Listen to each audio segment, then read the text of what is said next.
Hello, hello. Up? Hey, hey. How's it going? She stock market going down. My full length score is going down. Life is good, So, uh, right? there is a reason that I wanted you to take the free scored exam first, right? I had a feeling now, yeah.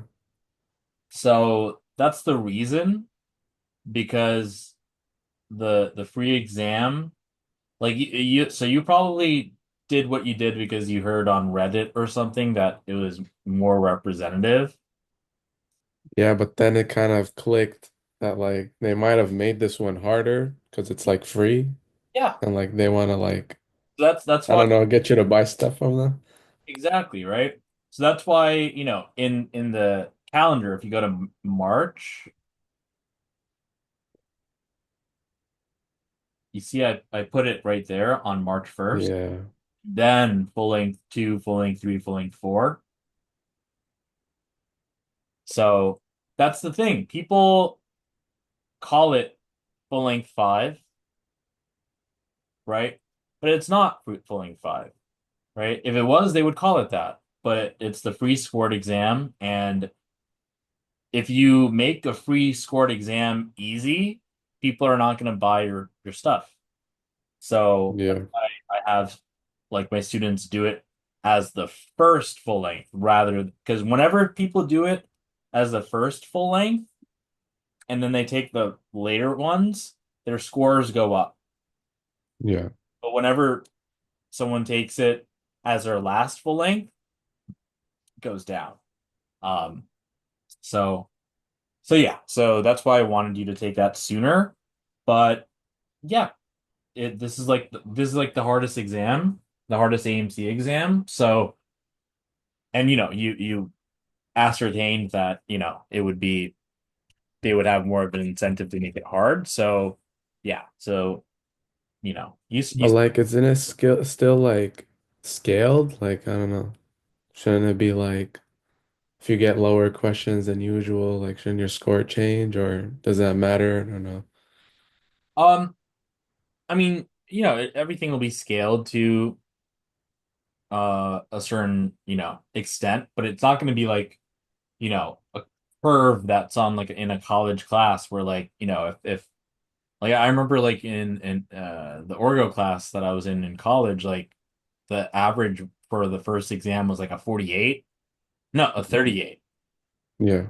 So that means if you got like a 48, you're gonna get, higher than whatever, a B or something like that. But it's not like the MCAT is not going to be curved that like in that much of like an exaggerated way. But yeah, yeah. So yeah, The I wouldn't thing, yeah, put too much weight on. sorry, the thing is was Yep. like when I was doing the cars section, like the first two passages, I just saw them like they're just the difficulty of them kind Yep. of threw me off for the rest of the section because I started speeding up and not like taking my time. But then I did like I was doing my blind review like 2 days ago for this for the cars, and I was getting most of them right. I ended up with like 42 out of the 53 when I took my time Hmm. and not like, so like do you think I should take the extra 2, 3 minutes per passage to like actually get the questions right rather than like kind of rush through them and like maybe have a passage at the end with like 3, 4 minutes, but at least I did my best in the first 8 passages. So what you're saying is this a phenomenon just for this test or for, the past couple of AMC tests? I feel like it's been like that for the past couple of exams where I just kind of get through each section by 10 minutes or like each passage by 10 minutes, no matter like wow, like oh, like I see the time dwindling down and then I'm like, okay, let me just pick whatever I feel like is right instead of actually going back to the patch and like seeing, okay, this is what it means. Yeah. So let's see, a couple of like of things that I can say for like if it's like a last resort, running out of time, break glass in case of emergency type of thing would be like to start by paragraph 3 of a passage, see if you can have see if any ideas are repeated. right? Um, because I mean that's exactly what we do at the end of the passage, right? But you could like if you see a repeated idea, like let's say that, you know, let's say like on average each passage is like 6 paragraphs. 3 paragraphs would be halfway into it and should be enough for the most part uh to ascertain what the main well to be able to tell what argument is repeated. Like, obviously I don't want you to be using what I'm about to tell you like as your first resort, Yeah, yeah, yeah. last resort. So a couple of things. So, or I can even write it in your thing. Let's see. Uh, wait one sec.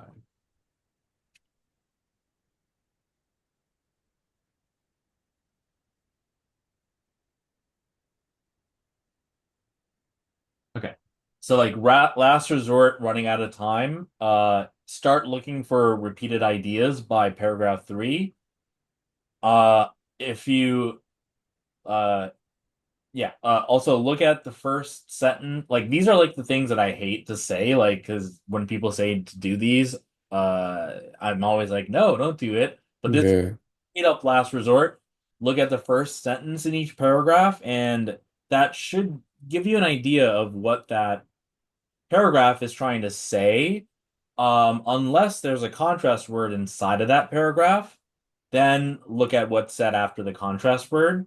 So that would mean, if you think about it in a paragraph, the first sentence and then the rest of the sentences, unless there's contrast words, the rest of the sentences in that paragraph should be kind of agreeing with that first sentence. So Hmm. that's something. Yeah. And then we can also add another checkpoint earlier, like first checkpoint at question 10 rather than question 20. And at that point, you should have an hour, 10 minutes left.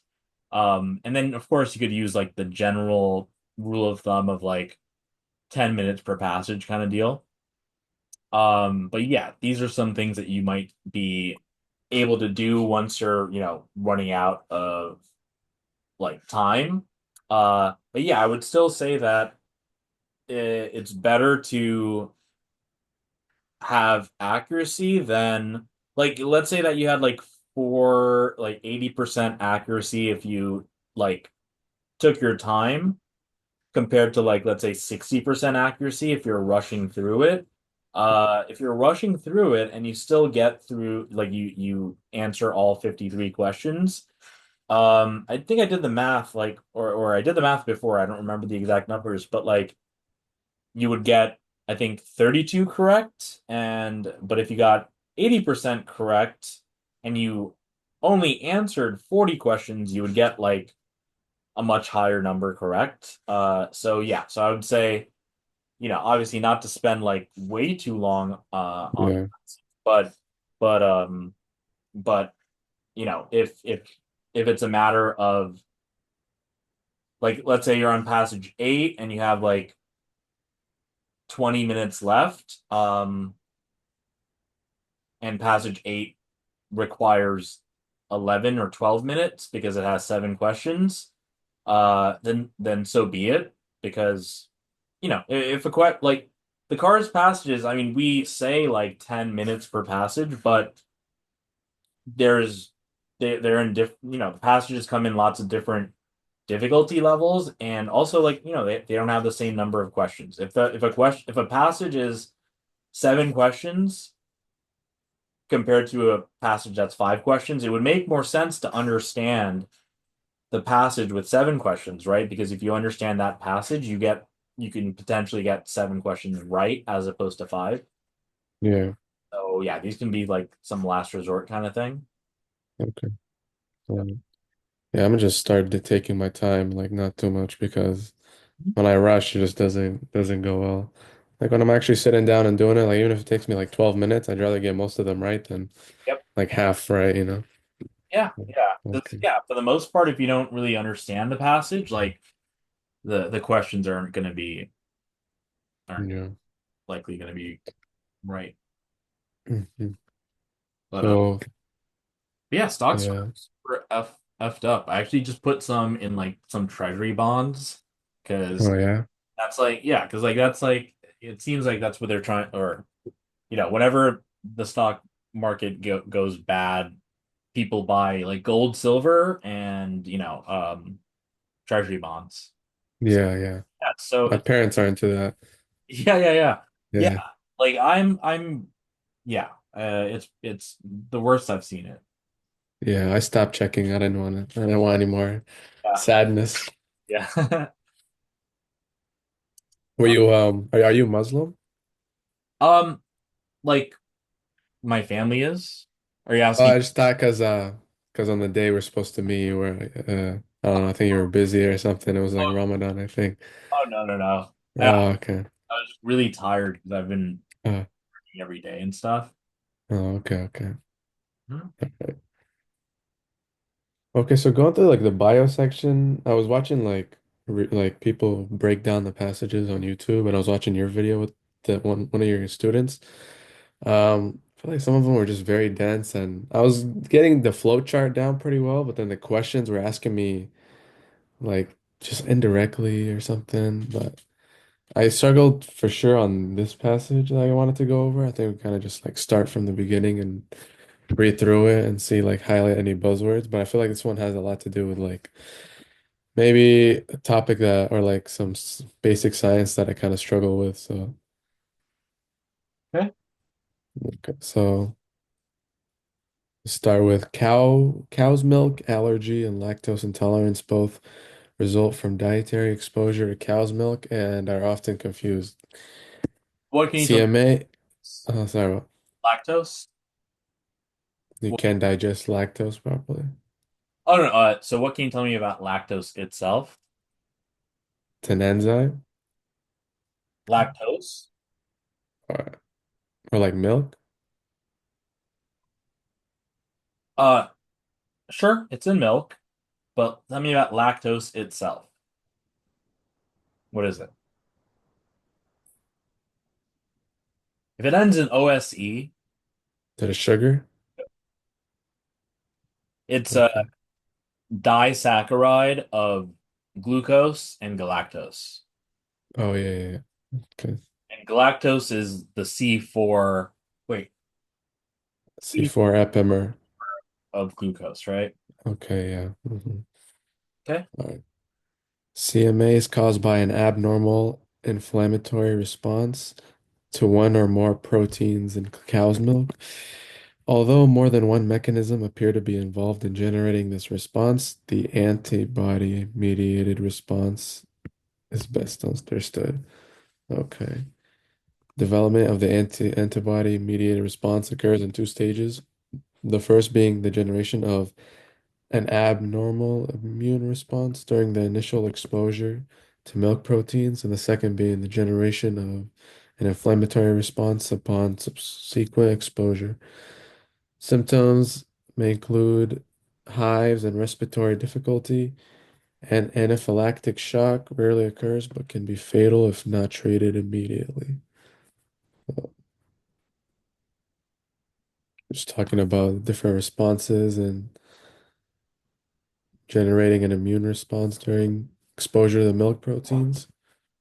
Yeah. You get an Seems a little interesting that they're saying the proteins of milk when it's called lactose intolerance. I thought it would be of the sugar lactose, but maybe something else. Okay. Mhm.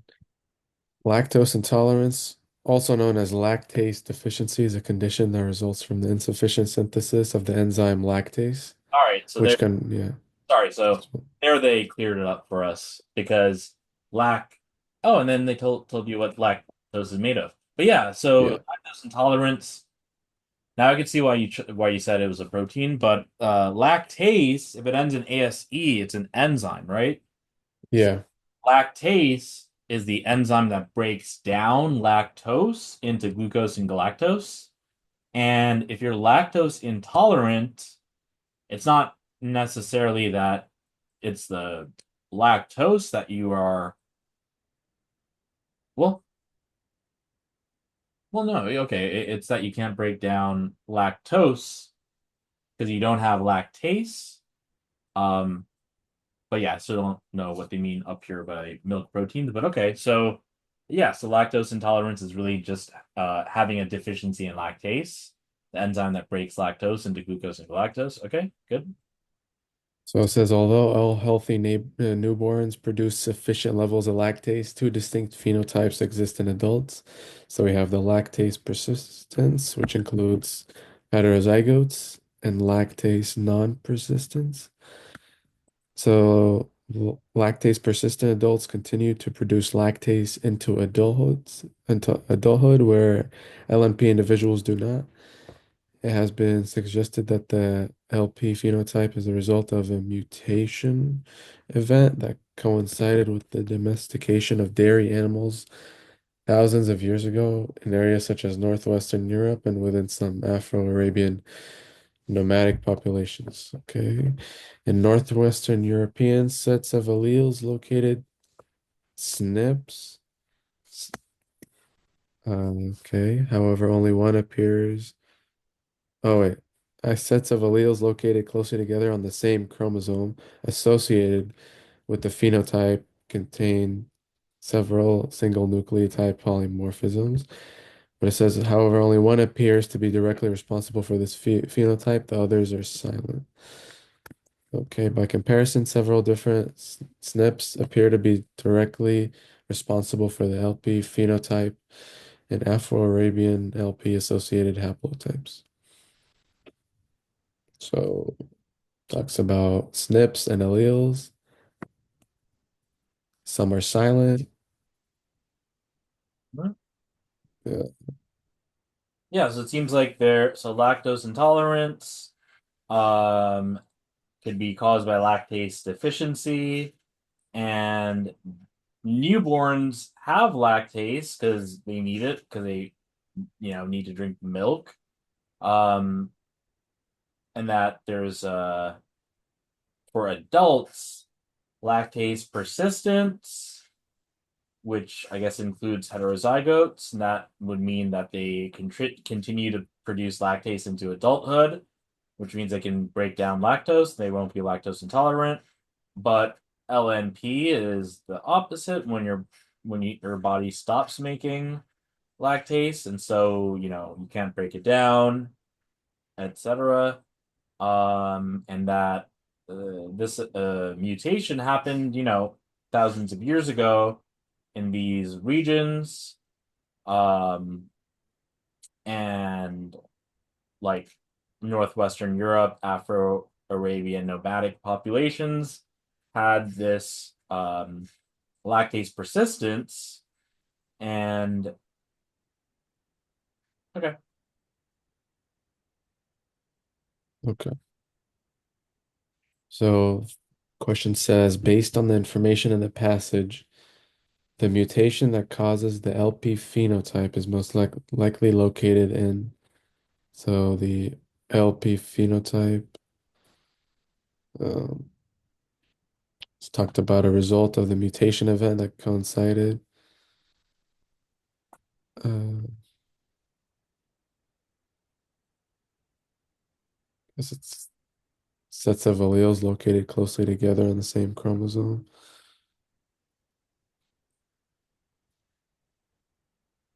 I don't know. I don't really. These terms are like, it's like I know what they are, but it's like I don't know like how to explain them. Like I know an intron is like spliced out of something.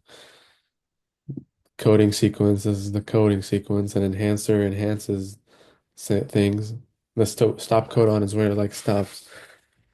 But like the mutation, I guess D doesn't make sense because the stop codon at the end is just doing its job, stopping it. So the mutation has to come before it.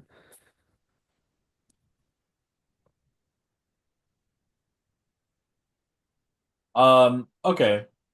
So they're telling us that this mutation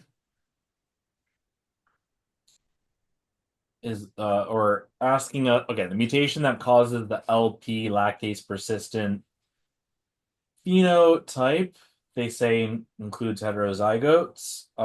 Okay. If it was in an intron, it wouldn't turn in like it wouldn't end up in the mature mRNA that makes the lactase, right? Hmm.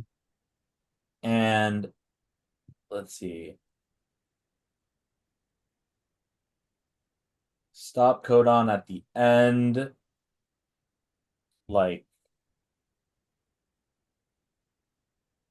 it. Okay, so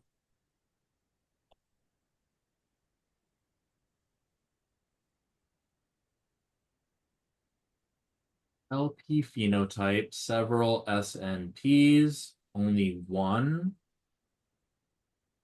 Others are silent. By comparison, several different SNPs responsible for LP phenotype in Afro-Arabian LP-associated haplotypes, same chromosomes, closely on the thing. Hmm.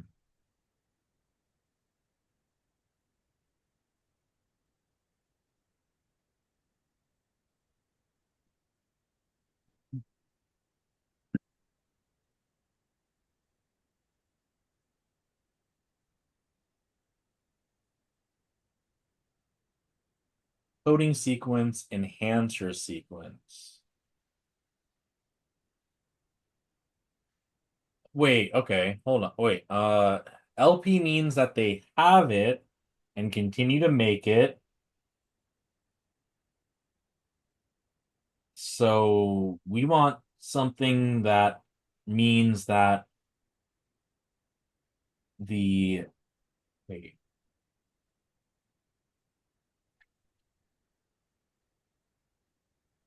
Okay. If there's a mutation, so I guess typically when we're thinking about mutations, we're thinking about mutations that cause a, especially if we're talking about lactase deficiency, I guess like we're thinking of a mutation that messes up the formation of lactase. But the LP phenotype means that they continue to make lactase. So where could there be a mutation that does not negatively impact the gene for lactase, right? Uh, Now if it was in an intron, that gets spliced out. So I guess that meets the requirement of what I'm looking for, which is that the mutation should be at a location that doesn't harm the lactase gene. Oh, okay. If the mutation was in the coding sequence, it would mess up because they said it was what the point these are point mutations that uh result in This coincided with the domestication, oh, just as a result of a mutation event. did they say anything about a frame shift? No, Okay. they said that SNPs.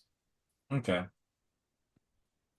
Um okay, so if we have a mutation in the coding sequence, that'll mess up the formation of lactase, but we have lactase persistence, so we don't want, so it can't be B because that would mess up the making of lactase. And if you mutate the stop codon, maybe that means that you might add some,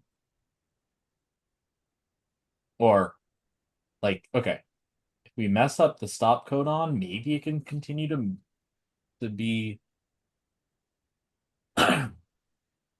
well, okay, I guess it'll still be making lactase. It'll be like, I guess, like some lactase with some added amino acids to it. Um, but I guess, yeah, I guess what I'm looking for is a location where we are not harming the formation of lactase. And I guess that might then be an enhancer because, well, hold on. Okay. So yeah, wait, I think that could work because if lactase persistence is caused by the continuous creation of lactase, the mutation and the mutation we want it to not mess up the lactase, we could have a situation where the mutation is in the enhancer sequence, which means it won't mess up the formation of lactase itself, but it can make the enhancer like more easily turned on to continue making that lactase gene transcribed and then translated. Yeah. Yeah. So I think yeah, that's tough. So, but I think first realizing that that LP means yeah, introns. Yeah, so continuous lactase synthesis over here. Okay. LP is caused by continuous lactase synthesis, right? So if you have like the mutation, yeah, see, a mutation in affecting the coding sequence would give you a mutated version of lactase, which if you're lactase persistent, you're not going to have a messed up formation of lactase. You're going to have really good upregulated amounts of lactase. Yeah. Okay. Yeah. So that required some thought because when they like we're used to like when they say like some disease is caused by a mutation. Oh, you know what? I can even tie it together. So we typically talk of diseases that are caused by a mutation being caused by a mutation that causes a deficiency in something, right? And but lactase persistence, even though I mean, well, I guess they aren't calling it a disease, right? It's that they're just continuing to make lactase. So so what we are thinking naturally is something is gonna mess up the formation of that gene or the yeah transcription of that gene, which is why you likely chose B, but we're really looking for the opposite of that, where you continue. Okay. Yeah. That was a tough one. Yep. Okay. Lactase can be classified as which type of enzyme? So he said it converts lactose into glucose and galactose. And then, isn't that a condensation reaction? Or you're doing something with water? Okay. Uh, What's another way of saying condensation reaction? dehydration? What's after that? What word? Hy hydration? Is dehydration and then something. Dehydration synthesis. So And what synthesis?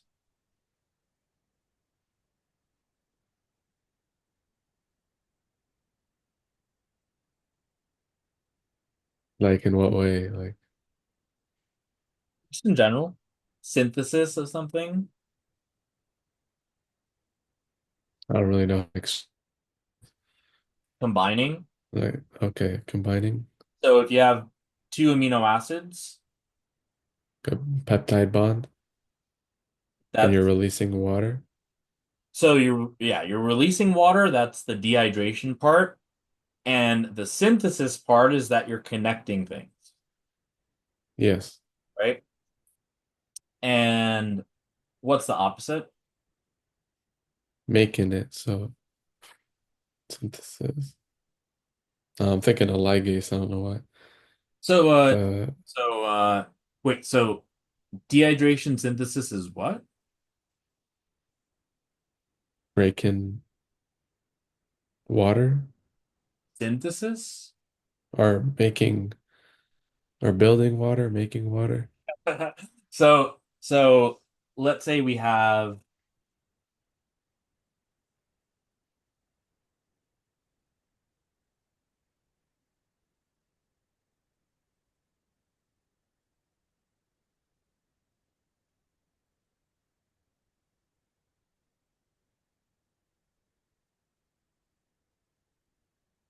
you're gonna have that leave as water,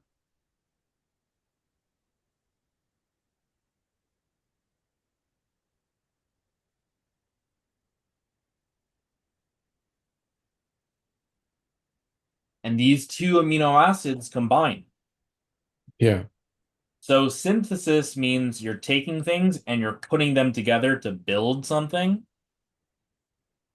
right? And and we're you're releasing water. so the dehydration in dehydration synthesis means we're releasing water, like or getting rid of water. That's the dehydration part. The synthesis part means It's we're combining them. Yeah, so now the opposite would using water to so now break them. yep, so now we're adding water. So instead of dehydro or dehydration, it's hydro. Hydration, And then the opposite of synthesis, the breaking down or cutting or lace. splices, yeah. Yeah. So Then yep. So so condensate then hydrolase, so it'd be like glucose and galactose. So this is like the bottom here is lactose going into glucose and galactose. Like it's obviously not these structures, but is it the same idea kind of? Okay. All right.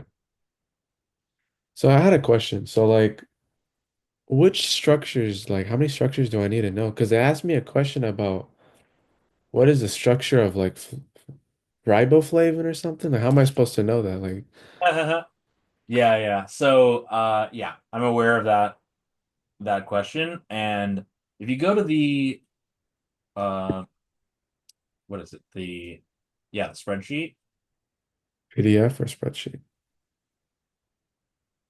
the spreadsheet, Okay. and go to the BB content tab, do a control F and type in like Flavo. Yep. That means you got yeah. That means that it's fair game. They could ask you about it. They can ask me about a lot of stuff. Yeah, yeah. So, but I would say, uh, obviously, no, like when you're seeing a molecule, be able to tell like what functional groups are involved. And then when it comes to molecules that you must know, like know what nucleate, the bases, Like the nucleotides, right? The adenine, cytosine, yeah. guanine, uracil, know what they look like.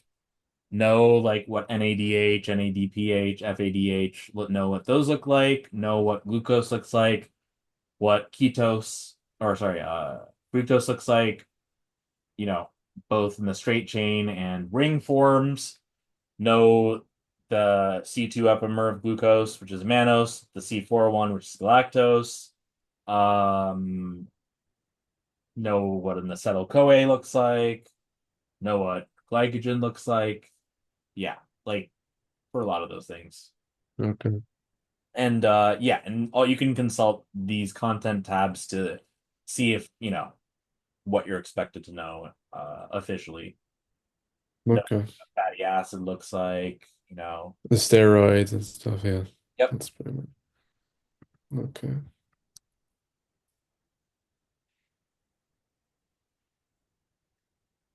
Which cells express lactase? Said lactase was a sugar or enzyme or enzymes.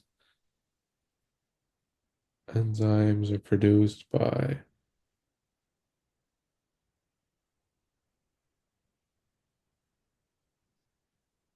so epithelial cells are like the skin and stuff. Uh, well, it says in Uh, this epithelial cells of the colon lining, but the epithelial cells are generally going to be like uh, between like the inside of something and the outside of something. But if it's within like the colon or the GI tract, it's the part that's like facing the lumen of something.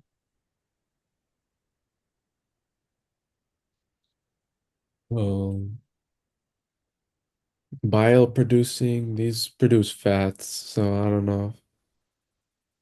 I don't think they do lactose or lactase. Okay. Um, parietal cells.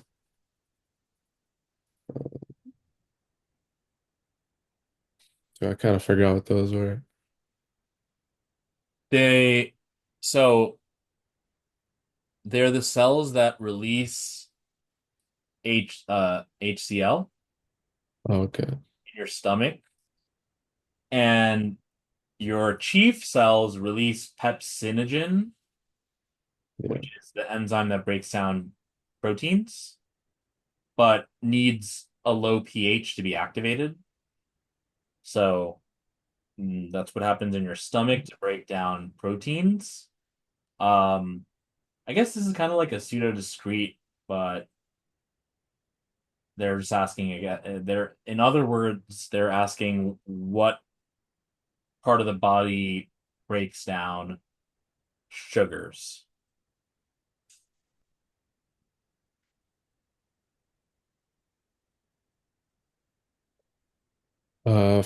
What are enterocytes? Do I need to know that? Those are going to be like the ones that are like facing the inside, but let me make sure, or let me check.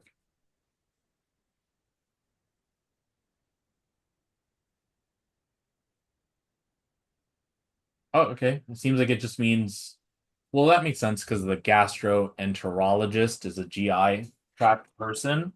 So an enterocyte is just a cell of the intestines. Uh, but yeah, you should know that the duodenum, For digestion, right? yep, that Or like you know, I forget the percentage, but the most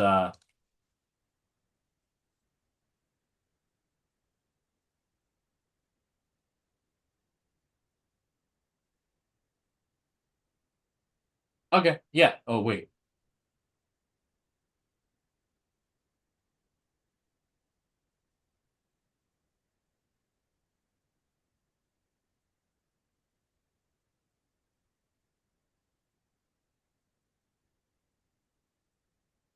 Yeah. So that's where like 90% of digestion happens in the duodenum. And that's when the acidic chyme from the stomach like enters the duodenum and the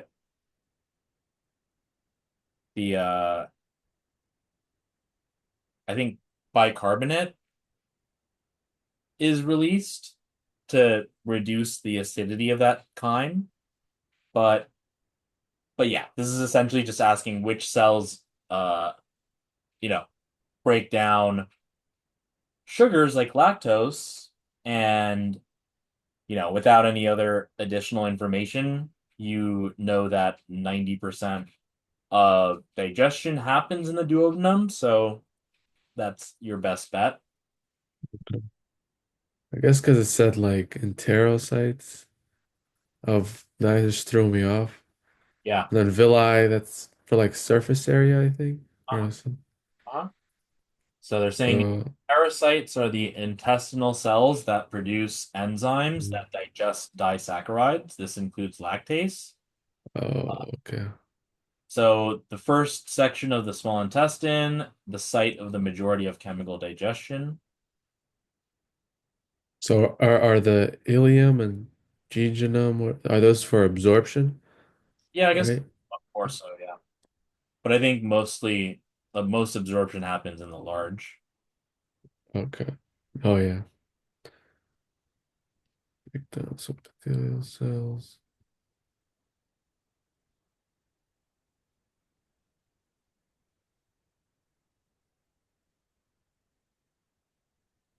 Okay. Uh oh, this one I remember this one. This one is it's easy. Okay, I don't think this is another genetics question.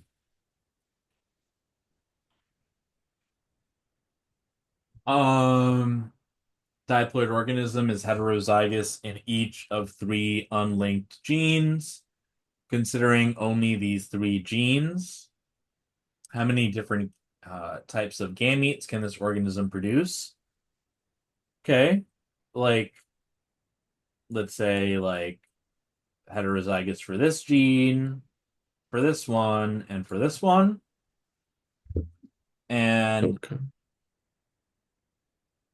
I'm gonna make like three slots.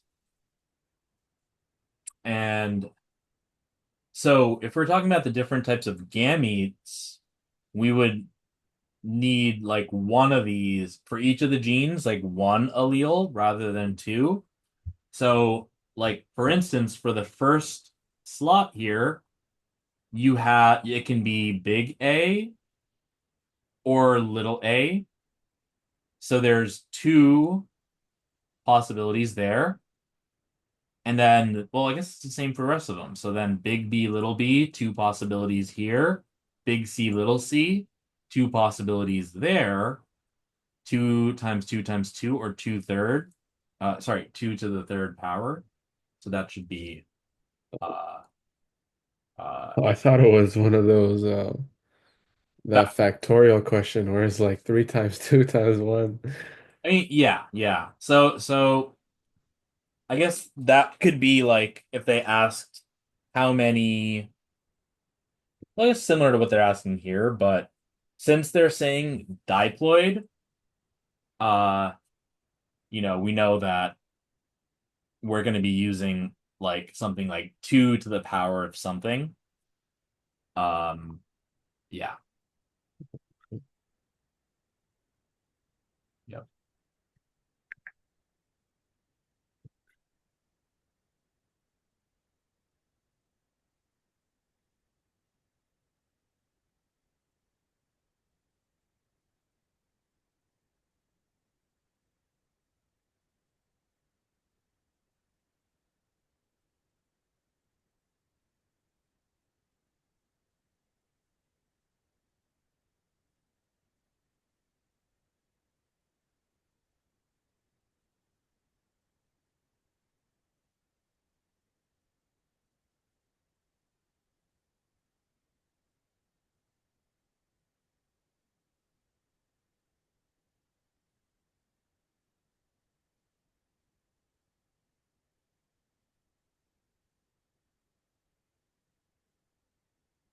Okay. I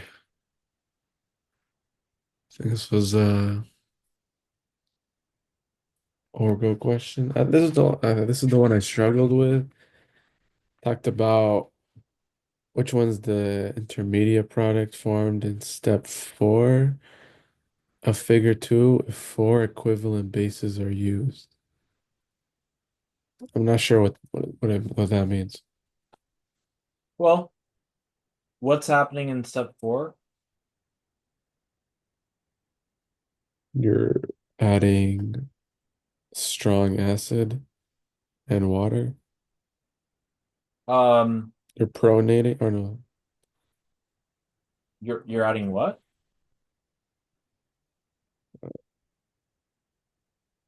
You're adding HCl and water.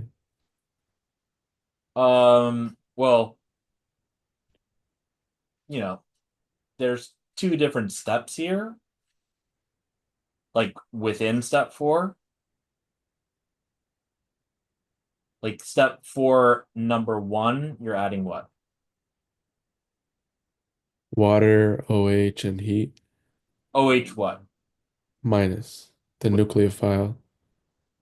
Uh, but also, It's like hydroxide base.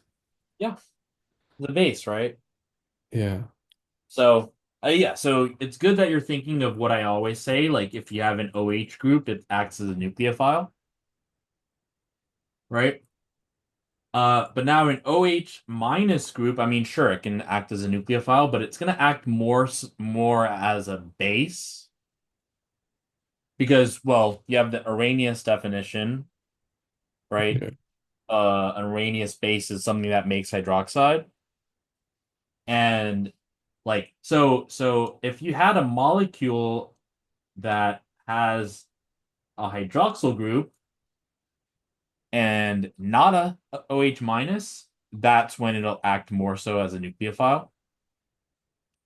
But if you have the hydroxide rather than a hydroxyl, it's going to act more so as a base, Okay. right?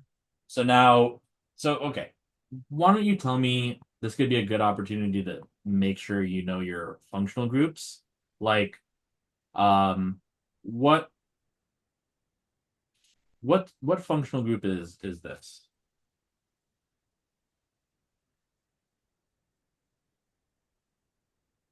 That.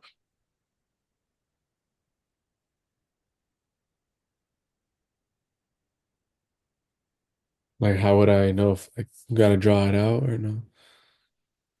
Or should I just know it? Or Whatever you have to do.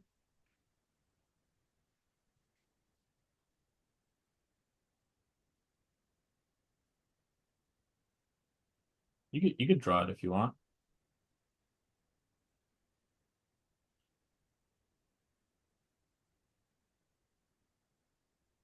Here, let's do this. um, So, what's this? an aldehyde? What's this?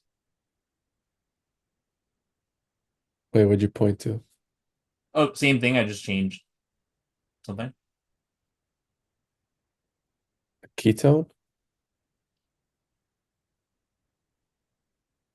Carboxylic acid? Ester?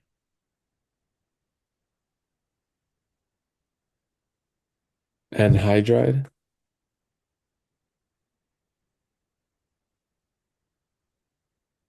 Uh, an amide?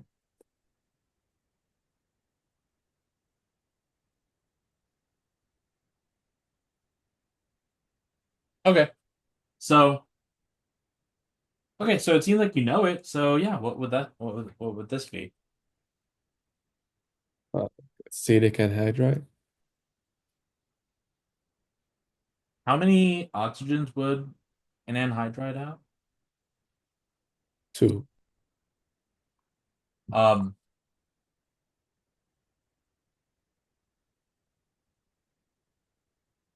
I thought I thought this was an anhydride. Three. We have So we have two. So we have a CH2, and we then have a C that's bonded to two oxygens. that's a ketone. Is it? Or no,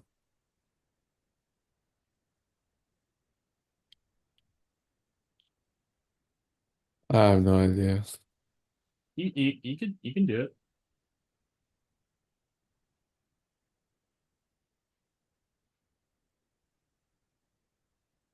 Like you got it right when I drew it like this, but think of like which functional groups have two oxygens. Esters. Yeah. So like uh So this looks like this, Acetic.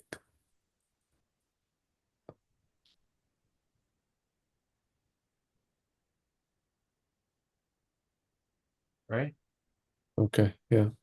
See how the CO2 part Oh yeah. is this and this? Okay, okay, okay.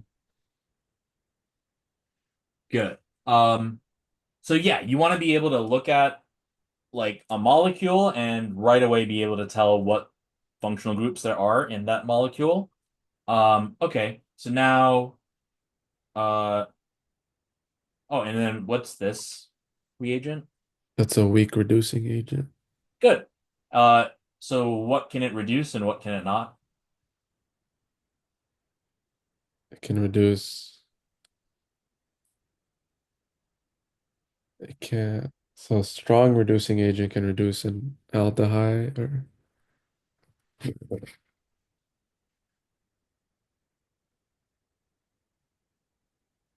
it can't reduce an ester Okay. or yeah, it can't reduce an ester, but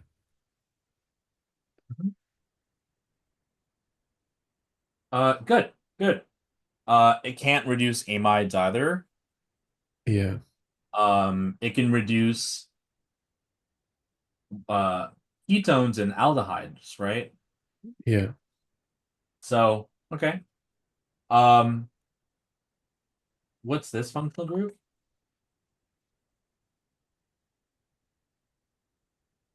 An ether?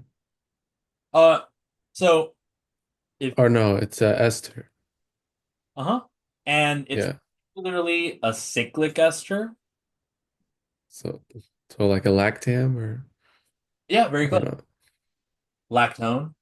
Lactone, okay. Oh yeah.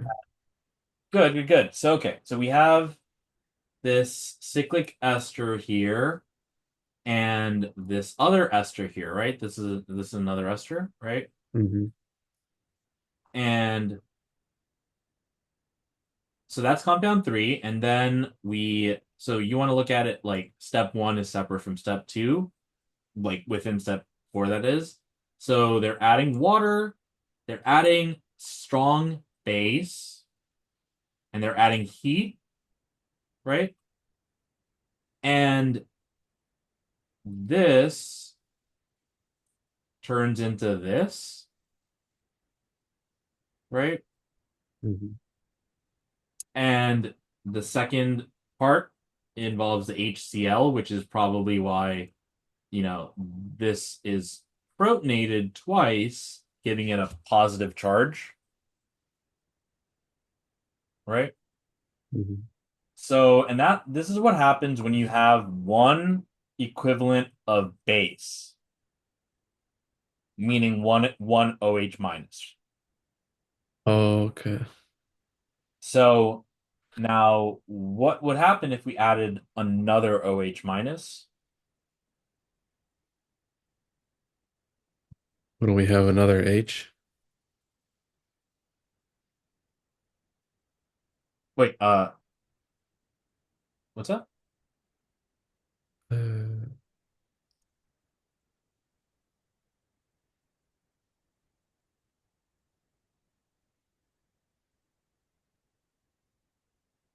So we have this. This is the same thing. So like we're adding to this because this is the compound four is what you get when you do step four with one base, one equivalent of base, right? mhm. So now to figure out what it would look like if, let's say, two equivalents of base were added, you could just take compound four and add another OH minus. What would that do?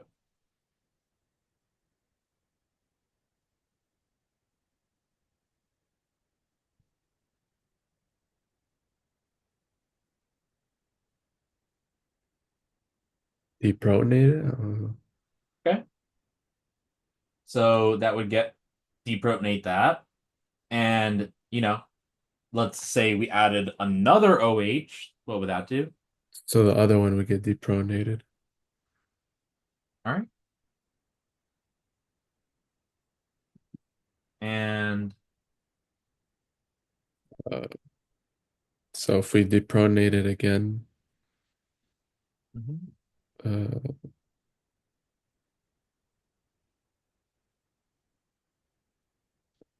when the amine go, or like the N? So it seems like that fourth one wouldn't really do anything anymore.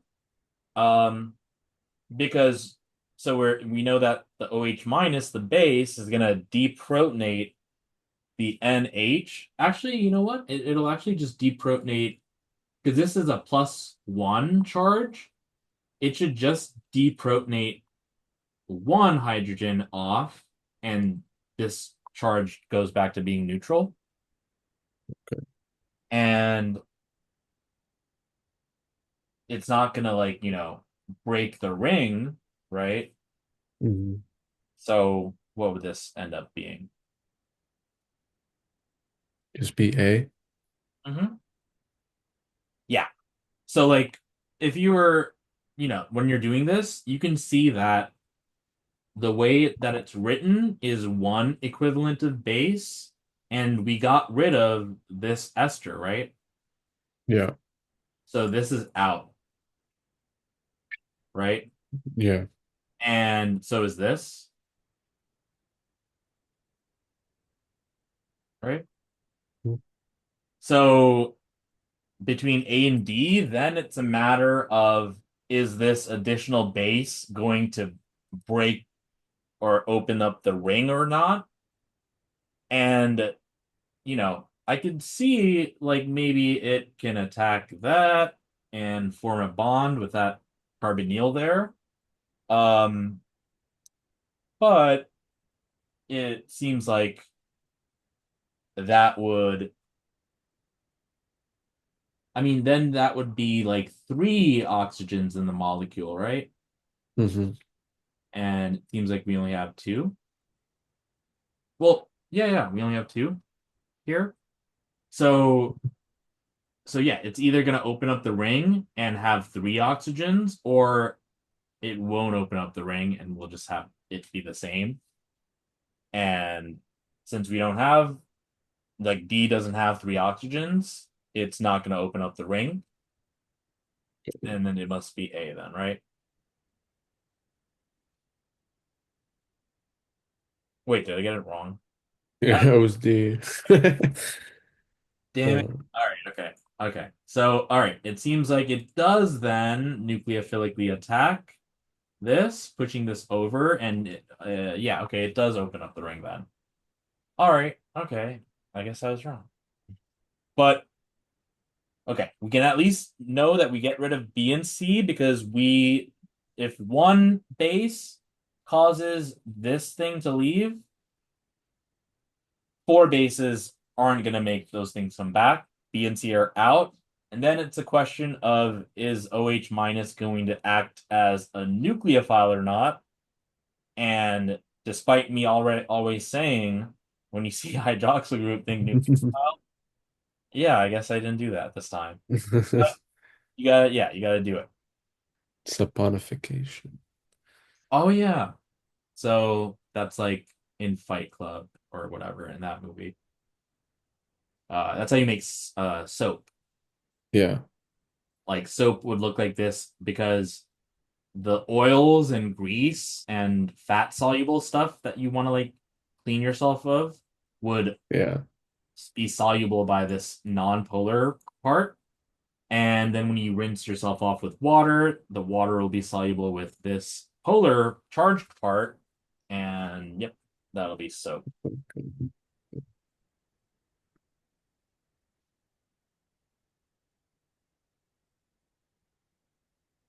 Okay. I'll make this one.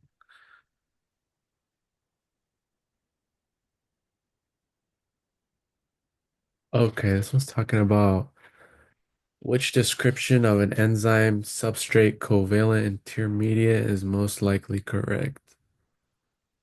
So isn't this with like yes complex binds to the isn't this like uncompetitive inhibitor?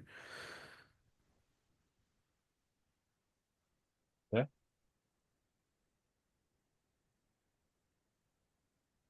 I guess I just don't see like the structure of like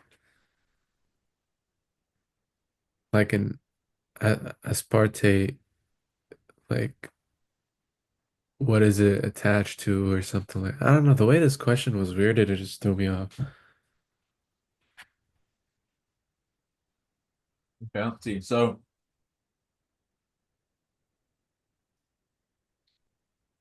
um, T3PPs catalyze the hydrolysis of the phosphoester bond in glycerol 3 phosphate.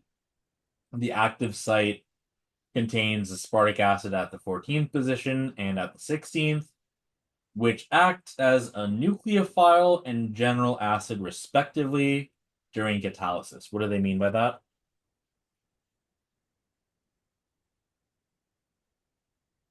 Uh, the active site has a OH or something or a nucleophile that attacks something. I don't know. Uh, so it has both of these aspartic acid residues, right? Hmm. And what, like, how do they act? There's a nucleophile and acid. Like Oh. one acts as a nucleophile, acts as an acid. So which one acts as a nucleophile? The 14. Yeah. How do you know? So that's the one because it says respectively. Good, good. So the aspartic acid at the 14th position acts as a nucleophile, and the one at the 16th position acts as an acid, which means it donates protons. Okay. All right. Oh, and it says that they need a divalent cation at the active site. Um, okay. So it's covalently attached through the phosphorus atom Okay. because doesn't the OH attack or it wouldn't be the ox. Hmm. I don't know. So that Between A and B. A and B. Okay. Yeah. Through the phosphorus atom of the phosphate group, through the oxygen atom of the phosphate group. Well, uh, what happens in like, let's say you have like ATP or something, and you're like, yeah, like what would happen when you have a nucleophile attack um like a phosphate? Like where does it attack? Like which atom?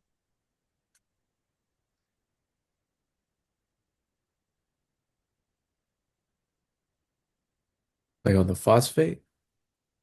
Uh-huh. But I don't know if it's the phosphorus or the oxygen. I'm unsure. So give me a general idea of what a phosphate looks like. It's like PO4 3 minus has it's like Uh-huh. a phosphate and then it has oxygens around it. Uh, so tell me what to do here. If I draw it. But like four oxygens around it. Now what? And then you draw the lines. It's like 3 minus. Oh, okay.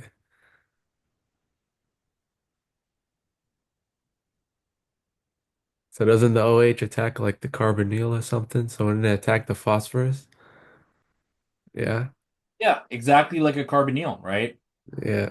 Carbonyl has the double bond to oxygen, so its electron, it's going to have a partial positive here, partial negative. Same thing here. So, So so the nucleophile aspartate 14 would attack the phosphorus atom of the phosphate group. yep. I don't know why they word these questions like that. I don't like the substrate is covalent. I don't know, just a weird like I don't know. Like, it's talking about respectively and all this. Um, The wording always throws me off. It's like I know what I'm talking about for the most part, and then Yep. it's the wording is messed up. How So, much time do we have left? It's oh, done? we have, I think, 2 hours, right? Okay. Yeah, So, let's do some an physics. hour.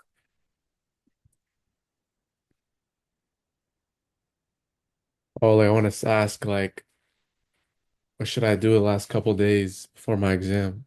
Mhm. Like, Yeah. So, like, just so after today, like tomorrow, and it's on the 4th, right? yeah, Uh, yeah. So I would say to just do like today should be like probably the last day where we're doing like questions and stuff. And like tomorrow and Thursday, you could just do like passive review of like Anki and looking through the Jack Weston like or the Miles Down like quick sheets. yeah. Kind There's of a just like video on that. yeah, kind of like just cruise through it and look for topics and stuff that that you feel like you can learn more about. We could even like do that now, but yeah, we can do these questions too. Yeah, Um, these are just the last questions that I've had that I wanted to ask you about. Uh, let me use the bathroom real quick. Be right back. okay.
Yeah, Okay, this is a Snell's law type of question.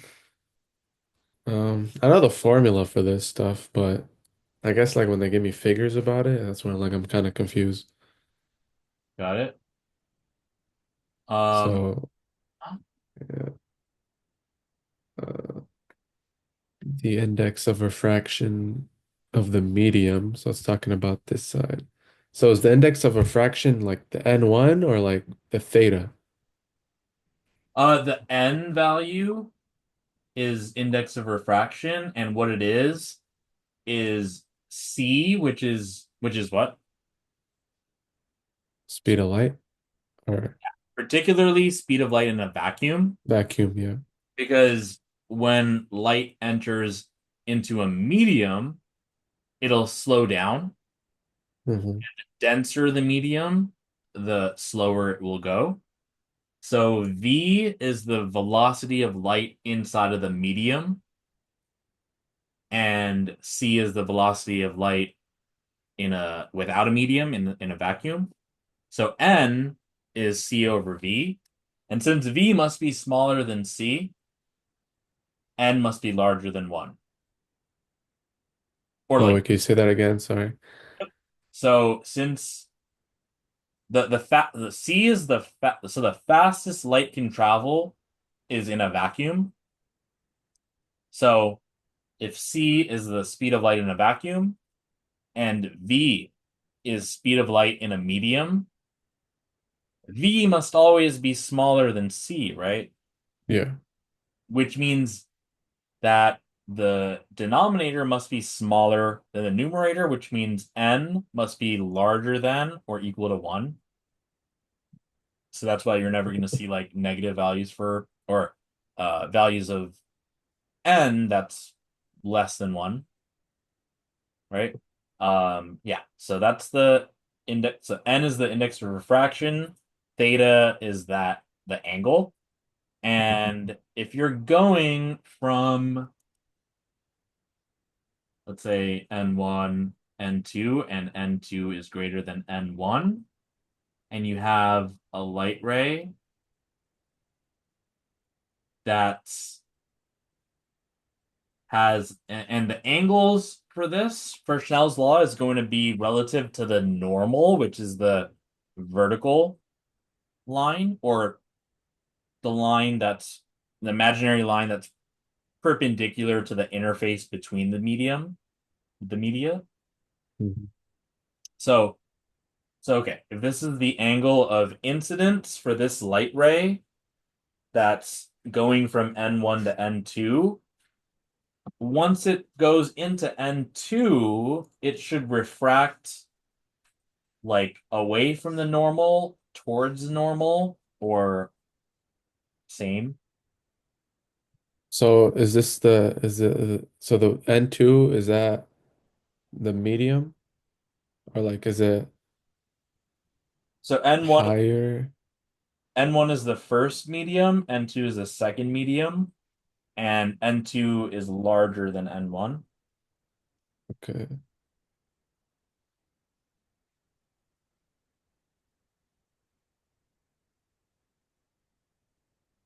So it's going from low to high. Yep. It should go. Sure, if it goes from low to high, wouldn't it go like away from it So away from what? or towards? I So don't know. it's going to go towards the normal. Yeah. Okay. So this is the angle of refraction, right? And you're going from N1 to N2. Your angle of incidence will be larger than your angle of refraction Okay. because as it goes into a more dense medium, it's going to bend towards the normal. Okay. And that's pretty much it for go from lower index to higher index. Now, if we're going from higher index to lower index, tell me how this light ray would refract once it enters into starting from N2 once it enters into N1 You're going from high to low, wouldn't it be away from the medium? from the normal. From the normal? Yep. So if this is angle of incidence and this is angle of refraction, so if you're going from N2 to N1, your angle of incidence is going to be less than your angle of refraction, right? Yeah. Okay. Now, let's imagine that. So if we increase this angle of incidence, what effect would that have on the angle of refraction here?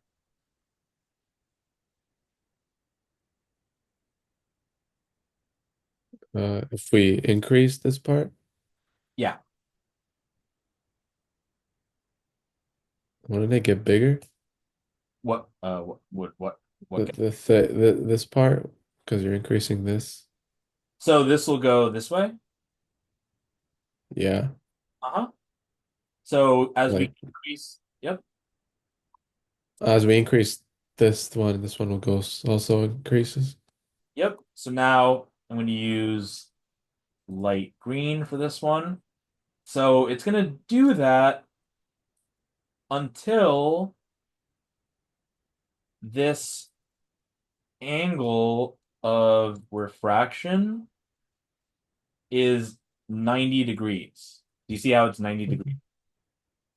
And that's what they call like the angle of reflection. Nope. Okay. But something else with a C.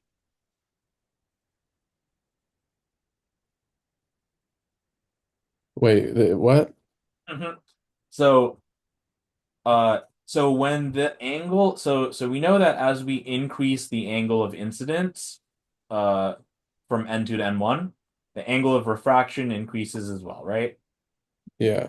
And now we do that until you have this light green arrow where the angle of refraction is now 90 degrees.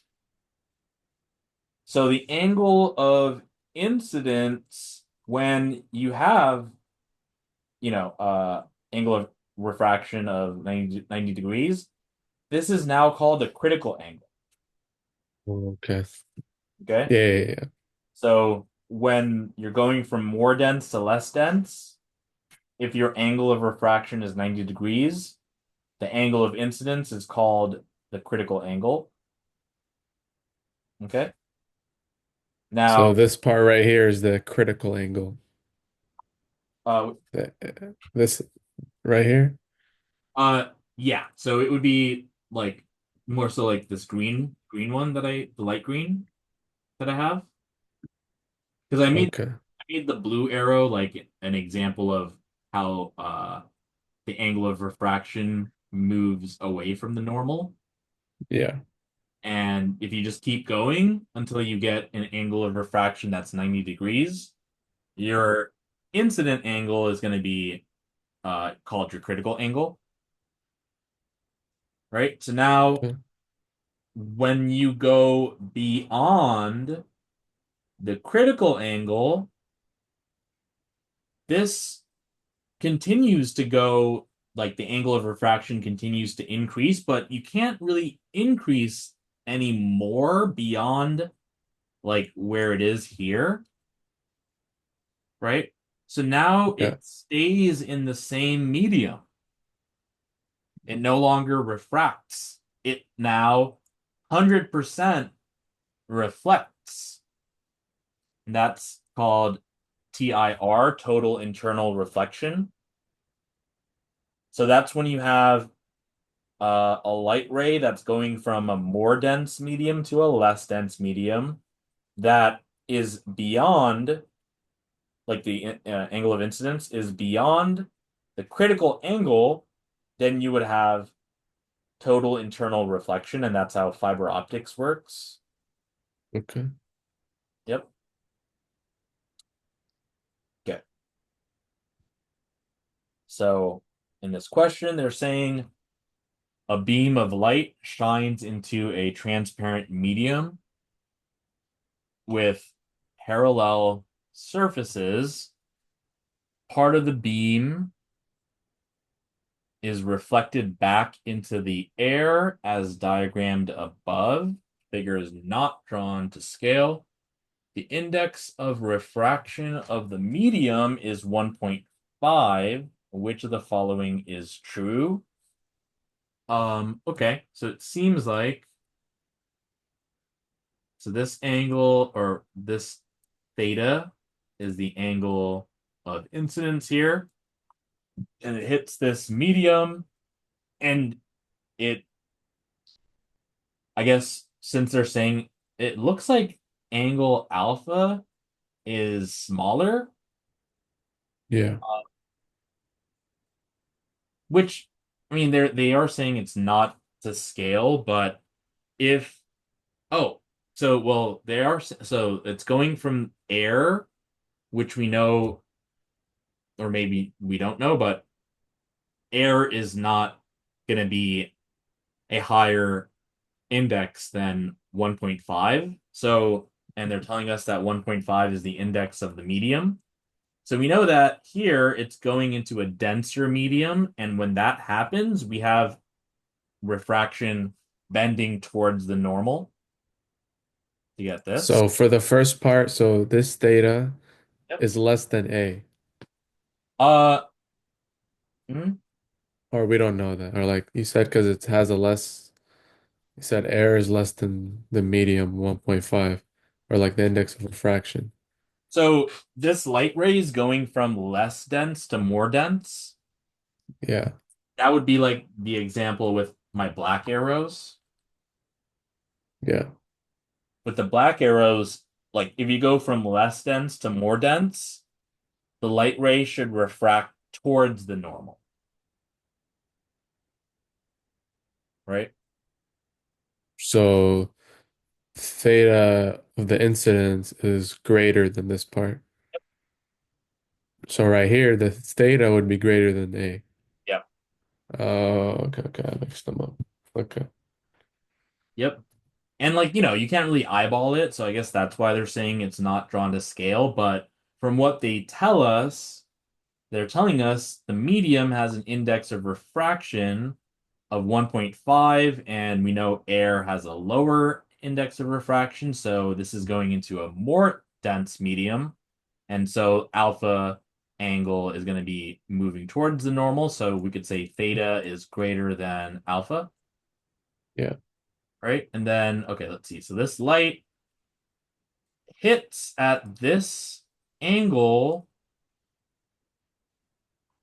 and it seems like it's causing total internal reflection, right? Yeah.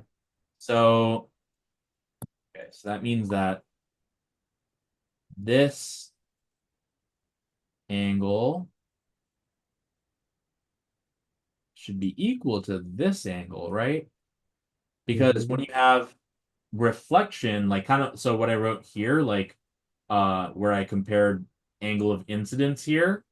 Well, actually, I didn't draw this one, but I'll draw it now. So um so this produces an angle of incidence here, and I didn't draw it the first time, but this is also some of this light is going to reflect. I'll use lowercase r to mean angle of reflection and uppercase R to mean refraction. But when you have reflection, the angle of incidence will be equal to the angle of So, reflection. So this means that this means that our theta is equal to our theta prime, because this angle, which we can say is the angle of incidence, yeah. this is the angle of reflection, should be, Oh, okay. yeah. That makes sense. So that's for total internal reflection. But like you see this the green thing you were talking about where it says Well, this reflection. the green thing here is total internal reflection. No, like no, like Uh-huh. the 90-degree angle I'm talking about.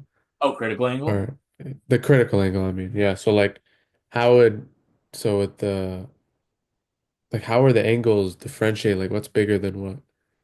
So if you're going, so I kind of wrote that here. So like if you're going from N1 to N2, your angle of incidence is larger than your angle of refraction, and your angle of incidence is equal to the angle of reflection. Okay.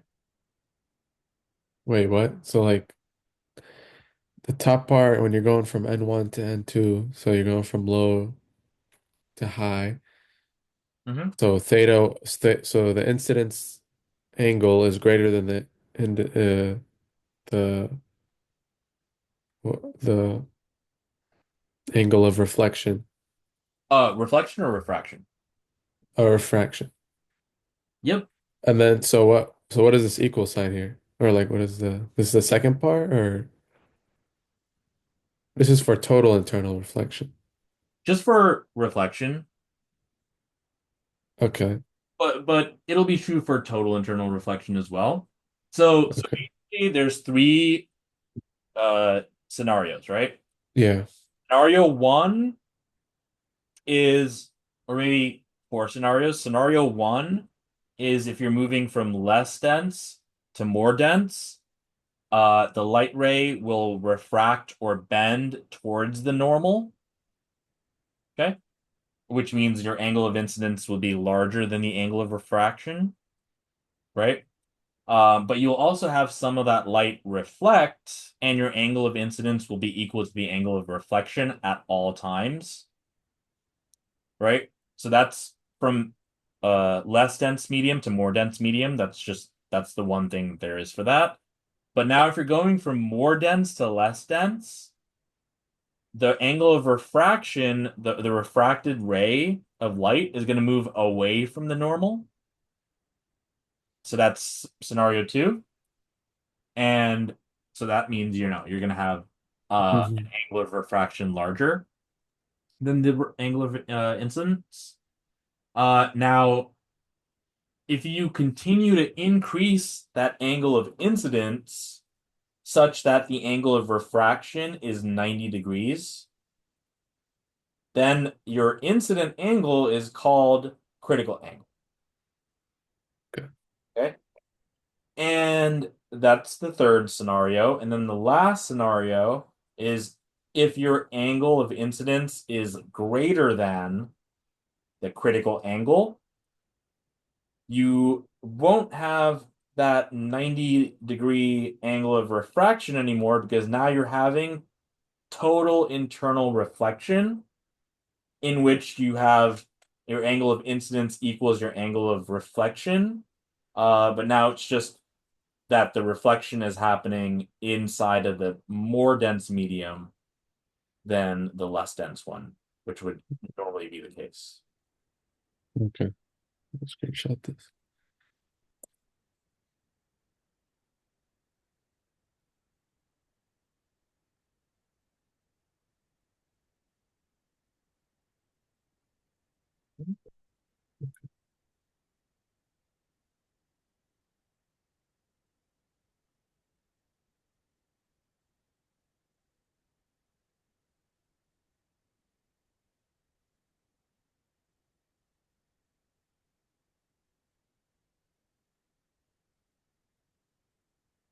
Oh,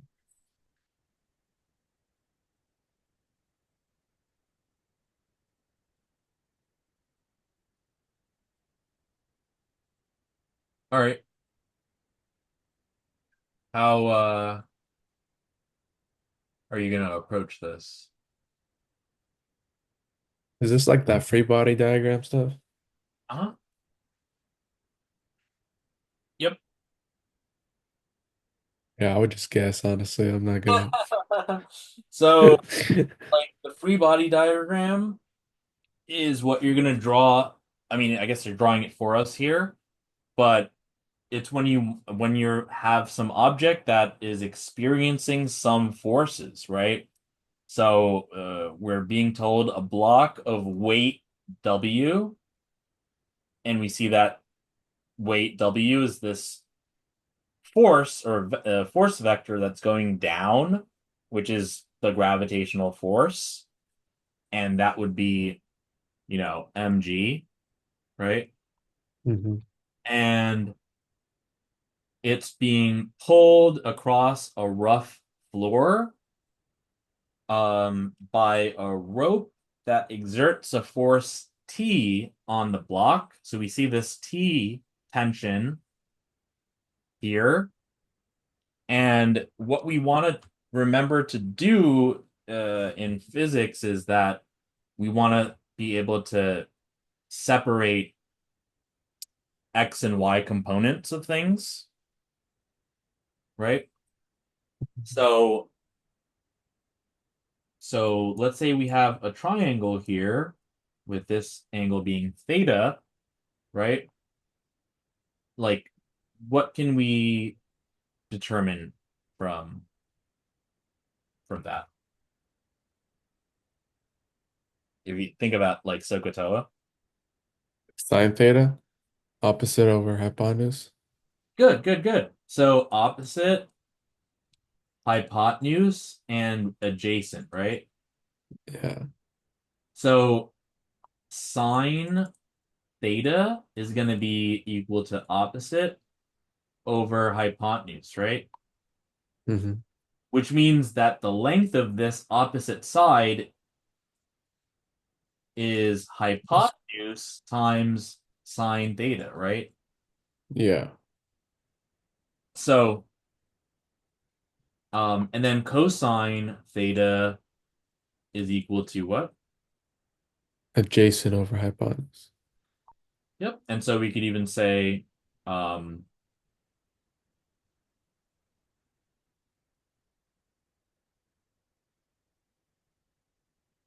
Yeah. hypotenuse times cosine theta is the adjacent side length, right?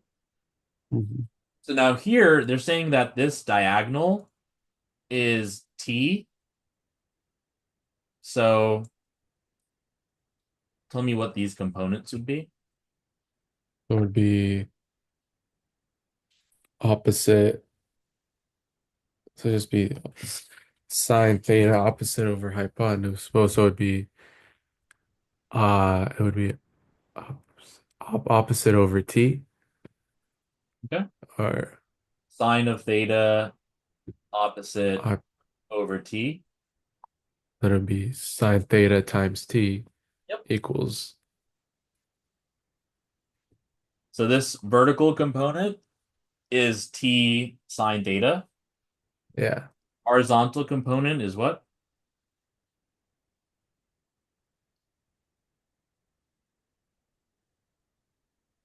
the uh adjacent, like Mhm.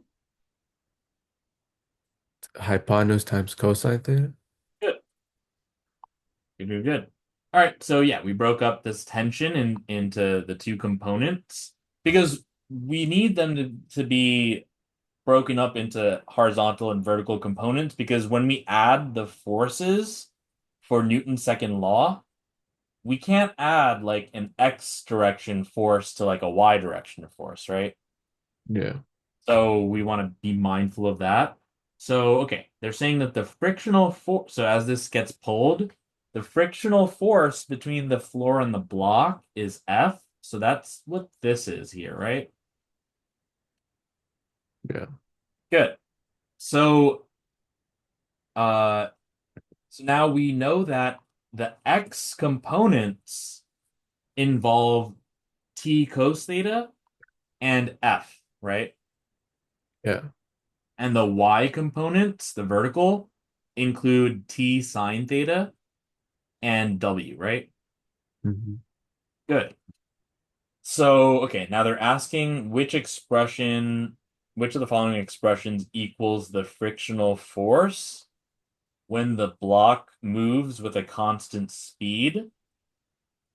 So, constant speed is kind of giving us a hint here.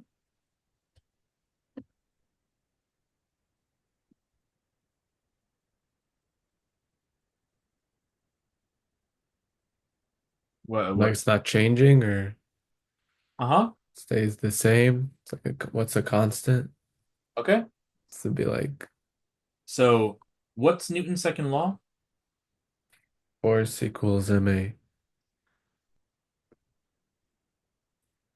And it's really like the sum of the forces, right? Yeah. And what's A? Acceleration. Okay. So if it's constant, or wouldn't it just equal F equals M? What would the acceleration be at constant speed?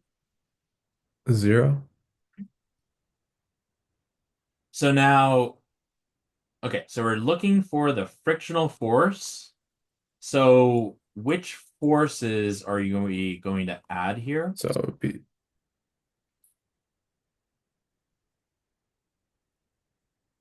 just T cosine theta. So that's going to the right plus, and F is going to the left. So since they're in opposite directions, I'm gonna make one of them negative. So this minus this is equal to 0. And now what?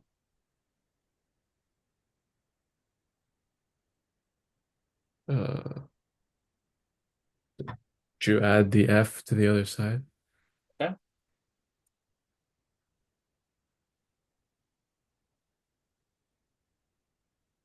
Uh,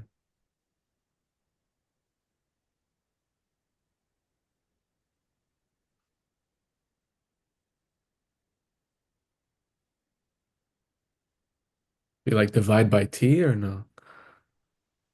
Well, what are we looking for? I think it's just the t cosine theta, the force. All right, and what is it? So so then I just our answer. Mhm. Okay. So our force of friction is equal to the horizontal component of the tension of that rope, Oh, okay, okay, okay. right? So you're just looking at this bottom because it's talking about constant speed. Yeah. So they could have also asked, well, what's the weight equal to? Mm-hmm. That's when we would do the sum of, because here we did the sum of the x components. We could do sum of the y component. So this will be t sine theta minus w is equal to 0. And then t sine theta is equal to w, the weight. Oh, okay, okay, okay. Yep. Oh, okay, okay, okay. Okay. This one wasn't as bad when you broke it down. Okay. All right. Could you give me a quick what is it?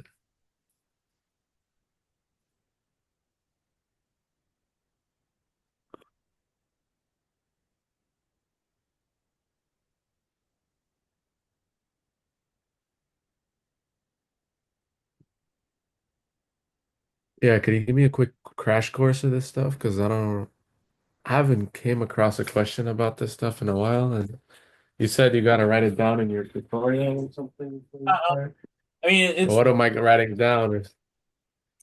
yeah, it was one of the things I would write out in like the first 15 minutes. Uh, it depends on the person, like what you prefer to write down, but so yeah, so basically here we know that if we have a diverging optical device, whether that's a convex mirror or a concave lens, no matter what, it's always going to give you SUV, which means small upright virtual, right? And by the way, what's the difference between a real image and a virtual image? I know it's the virtual is the thing that forms behind your like eyes or something, and then the real is in front of your focal length. Or, Uh, so a real image is one that can be projected and okay. means there's actually photons there, as opposed to a virtual image, which is cannot be projected and is not composed of its own photons. So, like the virtual image that you see of yourself in the mirror, you're seeing it as if you're looking through the mirror, but it's not like the light or it's not like the reflection that you're seeing gets projected onto your face. But like usually I use an example with like a laser light. Like if you're shot, like let's say that we had like a person here and this is the mirror and then in like as if it's inside the mirror, it's the reflection. And then let's say this is a laser light that shines and bounces off of the mirror. And let's say this is some wall behind the person. And I mean, let's say that this is like a person's eyes.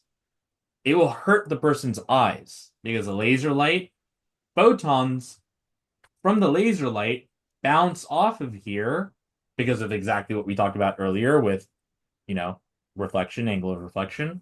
So we're actually having photons bounce off the mirror and get shot at this wall behind this person, right? Mhm. That's a real image because there's actually photons, right? But the image inside the mirror is not composed of actual photons. Like there's not like photons coming from the inside of the mirror outward, right? Right? Like if it was dark, you won't be able to see yourself in the mirror Mhm. because your virtual image is a virtual image. It's not a real image. It's not consisting of its own photons. But a real image can be projected, which means it can be it will be its own like photons, and also um a real image can be treated as an object. So like when you're in the movie theater, the projector in the back shoots a real image of the movie on that movie theater screen. Yeah. That's a real image, right? Uh so so yeah, a real image is one that can be projected, and that means that um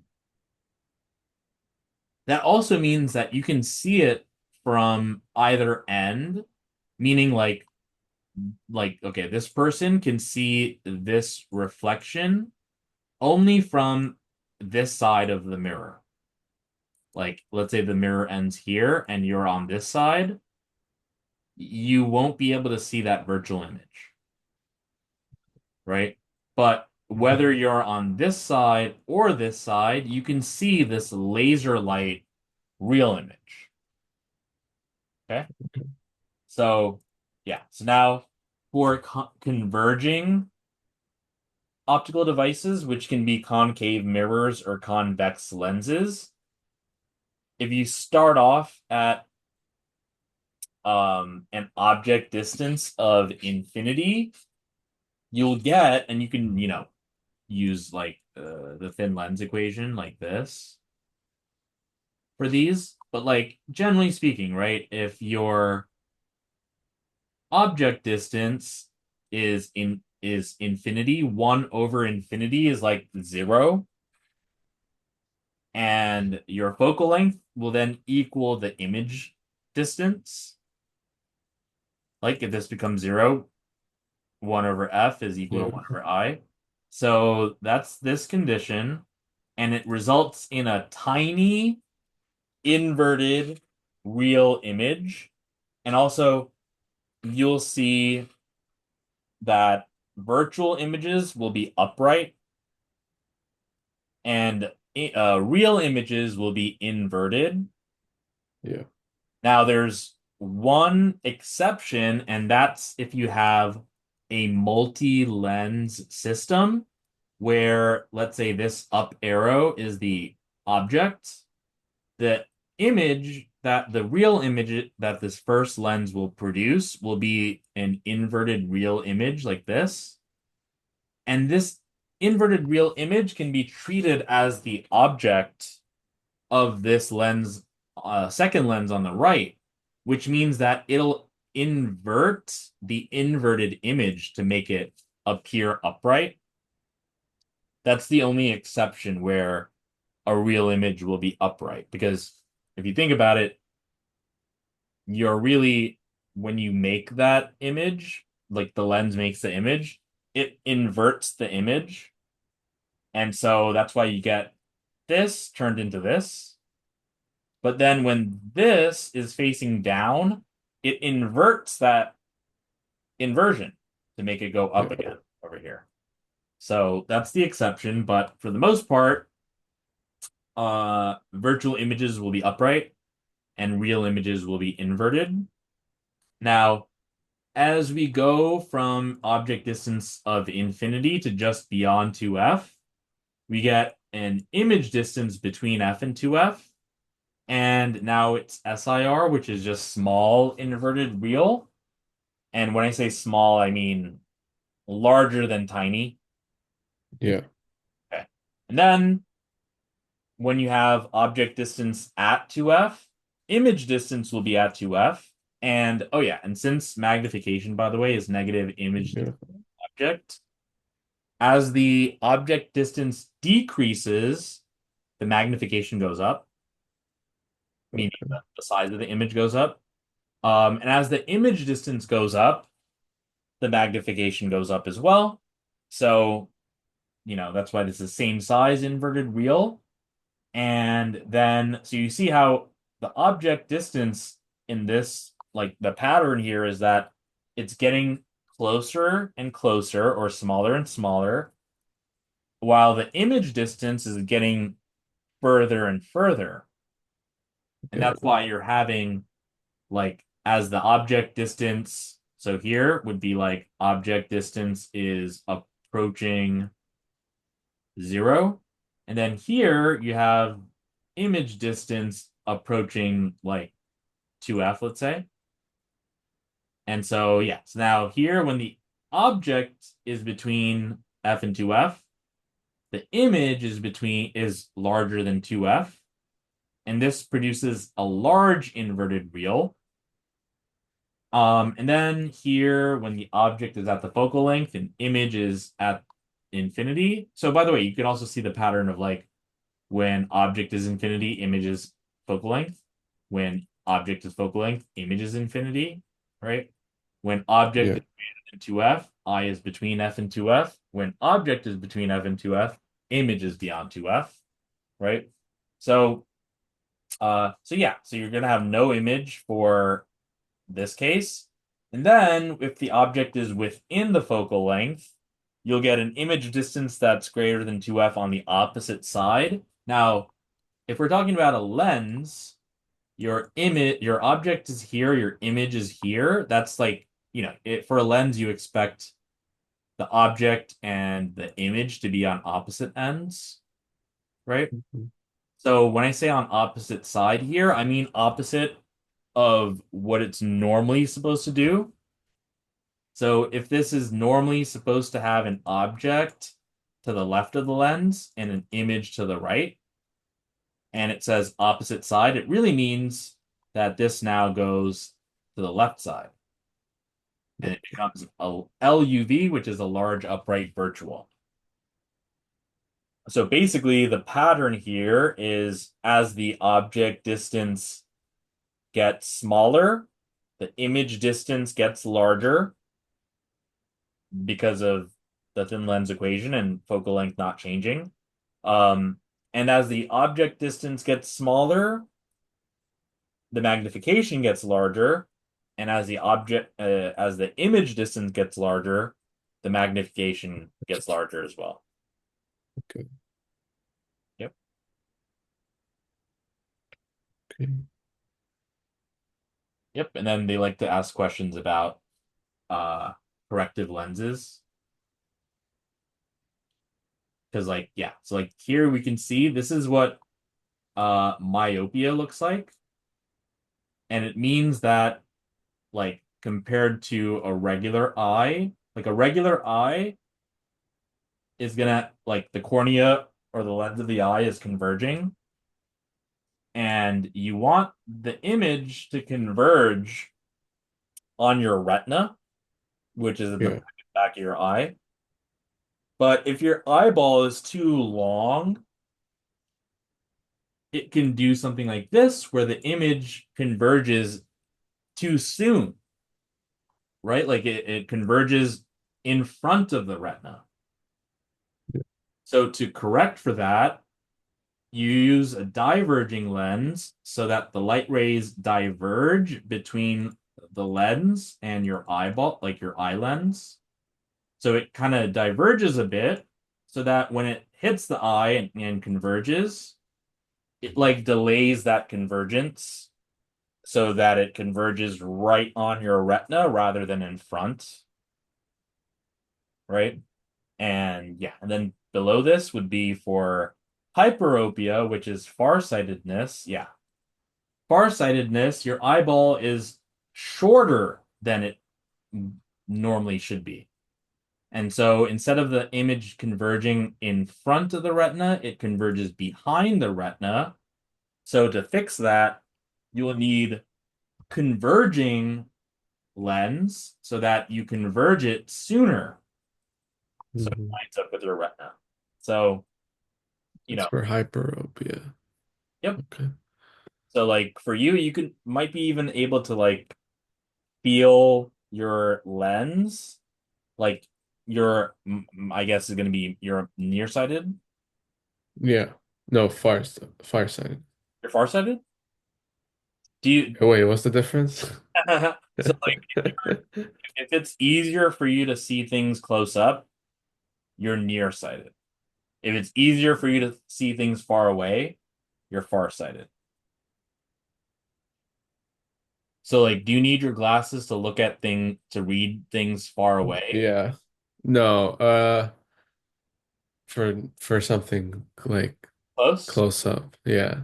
So if you feel the lenses of your eye, do they get thicker as you go to this towards the center, or do they get thinner? Like the center where here or on the side here?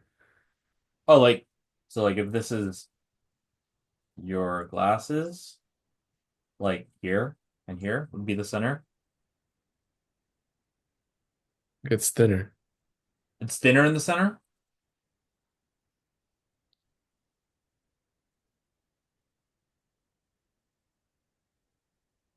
Yeah, it's thinner.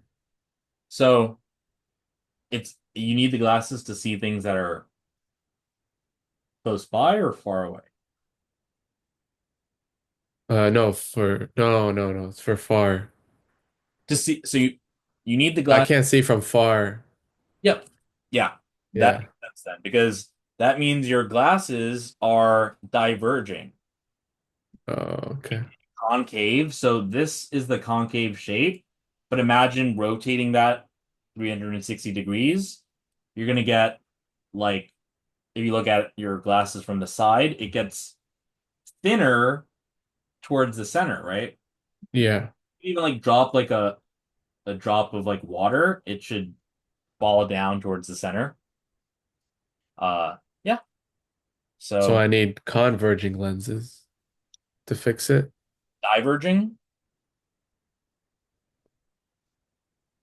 So I need diverging lenses. Yep. So I have hyperopia, farsightedness, or is that called myopia? So Oh, hyperopia. when you don't have your glasses on, is it easier for you to read things close up or far away? I can't read far away now. Yep. So you're nearsighted, Okay. which means your eyeball, and I am too, most people are like our age, uh, we have our eyeballs are longer. So that means that the light rays converge in front of our retina. So we need a diverging lens so that in between the light hitting our glasses and before it hits our eyeballs, it'll diverge so that when it hits our eyeballs and converges, it can converge with like a delay. So Okay. you see in this image here that our eyeballs are longer so that convergence happens in front of the retina. Okay, okay. So we use a diverging Diverging lens. to like diverge it so that when it hits our cornea and converges, it's going to converge right where we want it to Okay. on the retina. Okay. That makes sense. Yep. Okay. Okay, interesting. So now I get to cheat on the exam. Myopia. So they could also ask you about something called presbyopia, which is what when people get older, they so something that we can do is you can look at something close up and then far away and then close up and our eyes do something called accommodation. They because of these ciliary muscles that are attached to the lens, it can Mhm. we look at something close up, the ciliary muscles will either relax or contract. I forgot which way, but it'll make it so that we can see things close up, and then we look at far away, our ciliary muscles will do something to make it so that we can see something far away. As people age, the ciliary muscles break down and atrophy, which means when people age, they lose the ability to accommodate, which generally means that they're okay looking at things far away, but when they look at things close up, the eyes don't adjust, and that's called presbyopia. and it's, you can solve it with a converging lens. So if you go to like a CVS or a Duane Reade or whatever, those pharmacies with in the back they have a bunch of glasses that you don't need prescriptions for. All of those you can kind of feel them and see that the towards the middle of the lens it should be thicker because it's a Mm, converging lens. okay. And also like the prescription like would be in a positive value because Yeah. your prescriptions are a negative value, right? And that's because so if your focal length is negative, you have a diverging lens, and that's why our Yeah. prescriptions are negative. And Right. also, Okay. yeah, 1 over focal length in meters is power of a lens, which is also called, which is in the unit, because could also be in the units of diopters. Yeah.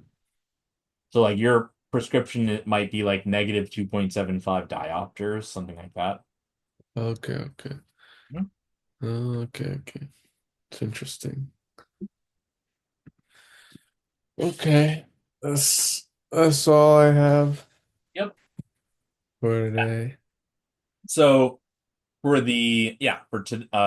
tomorrow and Thursday, you can kind of just peruse the PDF that I have in that Mhm. PDF folder, and there's also the Jack Weston uh quick sheets that are in like the main Shane MCAT folder, Yeah.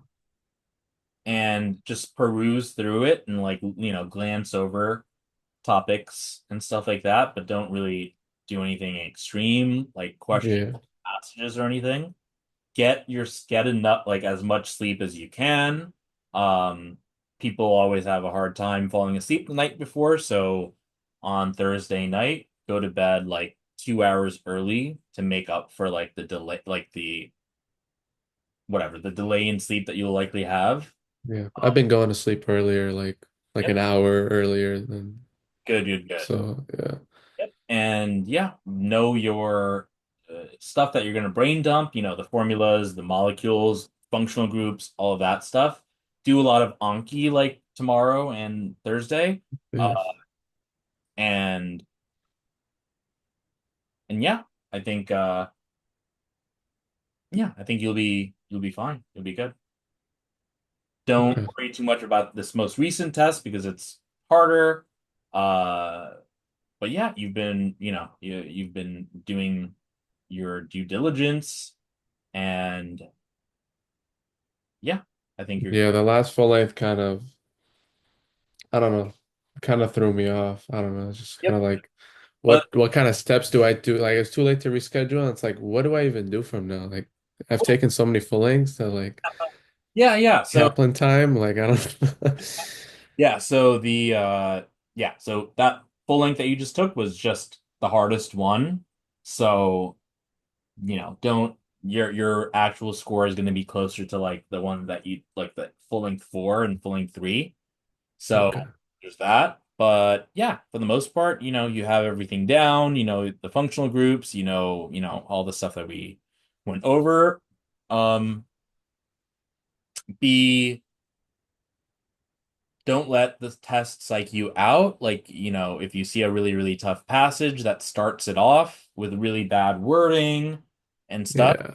kind of, trust that, you have the critical thinking skills to get through it. Um, yeah, be mindful of time. Um, in cars, start to look for those repeated ideas early. Um, Remember your units. Um, Remember like, what the, irreversible steps in glycolysis and stuff are. And yeah, pretty much Okay. all of that. Yep. Yeah. Ready? Okay. Mm-hmm. All right. I'll keep you updated throughout like what happens and stuff. I just need the month off regardless, to be honest. I'm just Yeah, so tired and burnt out of all that. seriously.